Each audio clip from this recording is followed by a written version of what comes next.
You know that Standup your team swore you were replacing with async updates and AI summaries? The one that was supposed to give you your mornings back? Funny how you're still in the meeting, plus now you've got 3 different places where the same update is getting summarized.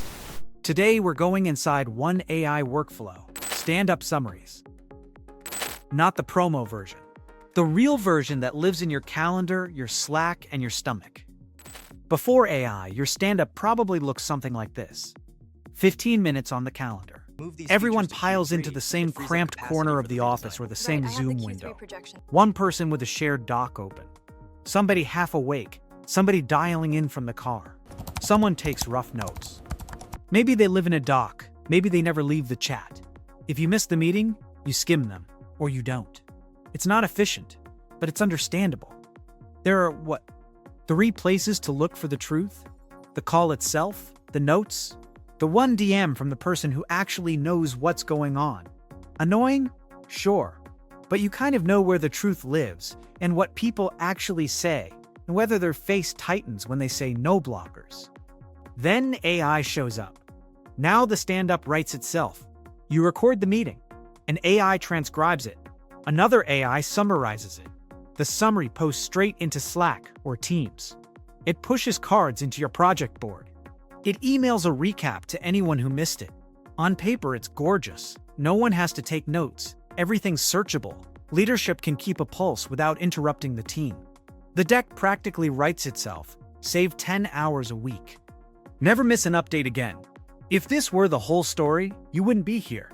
You'd be off living your best async life. So let's stop the promo video and follow this workflow into a real week. Monday. Stand-up number 1 with the new AI bot. You're not just in the meeting anymore. You're also quietly doing tech support in your head. Did the bot join? Is it recording audio or just pulling the calendar title again? Can it hear the person on the cheap headset? You're remembering the magic phrases it likes so it doesn't hallucinate your tasks. Mention the ticket number. Say the project name exactly like it's written. Don't mumble when you talk about blockers.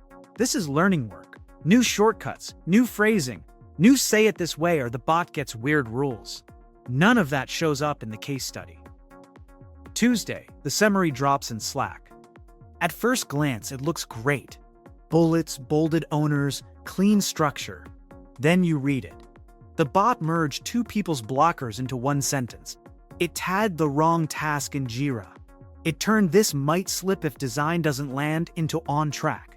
Now you're doing a different kind of work. You're reading the whole thing end to end.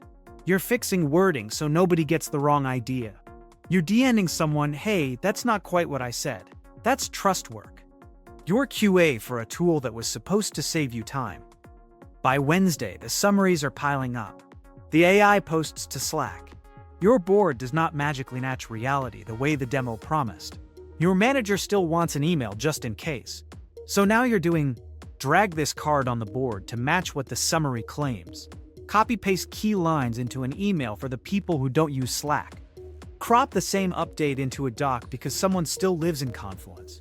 That's glue work, the invisible labor of making sure 20 different sources of truth don't slowly spin off into their own universes.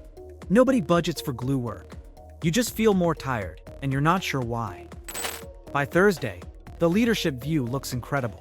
Clean summaries, trend charts, attendance metrics. On slides, this workflow is a dream. In your body, it's something else. Because the number of places you have to check has quietly exploded. Because the AI created more artifacts without removing any decisions from your day. That's the AI productivity paradox inside one workflow. The meeting got prettier. Your week did not. By Friday, you're tired in a way that's hard to explain. On paper, everything's easier. You didn't have to take notes. You didn't have to write a recap. And yet you spent all week learning the tool, checking the tool, and gluing the tool into systems that never agreed to it. So when something slips, the story isn't, "This is a lot of work." The story turns into, "Maybe I'm just not using this right." That's the emotional tax. You're not just doing your job. You're also acting as unpaid support for a workflow your nervous system never signed off on. You're not the problem here. The system is. Here's the part you need to know. It's not just your team. This pattern is everywhere. AI note-takers and stand-up bots are genuinely good at generating transcripts and summaries. That part works. The part that keeps breaking is everything after the summary. Where does this live? Who is responsible for updating the board? Who is allowed to say, yeah, the bot got that wrong? Most teams have quietly answered those questions with everyone and no one, which is how you end up with overlap, duplicate effort, and one poor soul drowning in glue work. If that's you, I see you. So let's rebuild this. One rule on the table. If AI comes in, at least one old step has to die. No exceptions. No, we'll keep both for a while. No, just in case copies that never go away.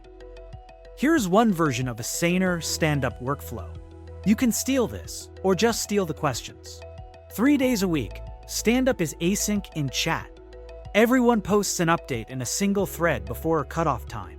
The AI is allowed to summarize that thread into one home, your project board. Not Slack and email and slides in a doc. Just the board. Once a week, you do a short live call. No recap bot, no transcript. Just 10 minutes for nuance, questions, and things that don't fit in bullets. Now the workflow looks like this. Team, tour chat, tour AI, tour board. Not team, tour call, tour AI, Slack, tour email, tour deck. You've removed steps. You've picked one source of truth. You've given the bot a job instead of a spotlight. You don't need this exact setup. What you need are the questions. Where does this summary actually live? What steps die when we turn this on? Who is allowed to ignore the bot and say, that's not what happened?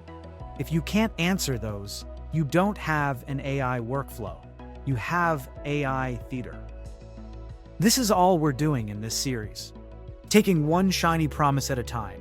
AI stand-up summaries, smart inboxes, auto-generated project updates, and walking them through a real week until we can point at the exact moment they help, in the exact moment they start moving the mess around. If this felt like someone finally named why your stand-ups feel heavier after AI, send it to the one teammate who always sighs when the AI bot join the call pops up on screen. Next time, we're going to the tool graveyard to read the tombstone of a system that probably still lives somewhere in your browser history. Until then, don't blame yourself for a workflow your nervous system never agreed to. I'm Ryan Cole. I'll see you in the next one.